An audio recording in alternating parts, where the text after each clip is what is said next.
Niin toi Matti on paljon ajatellut tätä merta kanssa ja sen hyvinvointia ja kehittänyt tämmöisen merkittävän palvelun.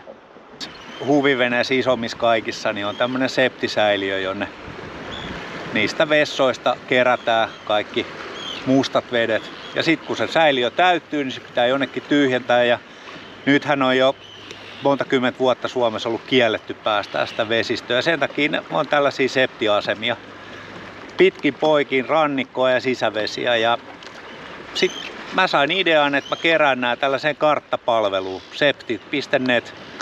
Ja veneilijät on ilmoittanut sinne näitä asemien, tyhjennysasemien sijainteja. Ja siellä voi kertoa myös, että toimiiko se asema vai ei. Että ei tule turhaa reissua sitten, jos asema onkin epäkunnossa.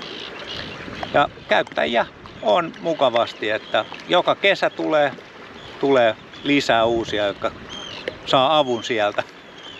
No, musta tää kuulostaa tosi järkevältä. Mulla on nyt tommonen pienempi vene, missä ei ole mitään jätesäiliöitä eikä siellä tehdä tarpeita. Eli pitää mennä jonnekin paikkaan, missä se on mahdollista tää tyhjentäminen.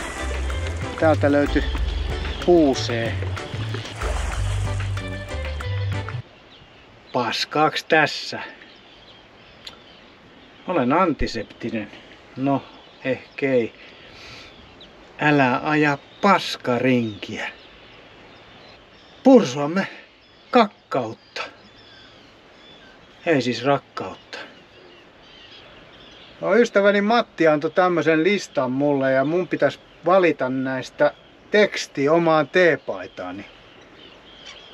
Eli tää Septinet tekee myös tämmöisiä hauskoja teepaitoja, joilla voidaan välittää tätä viestiä. Ja mä taidan valita tästä onnistunut tyhjennys.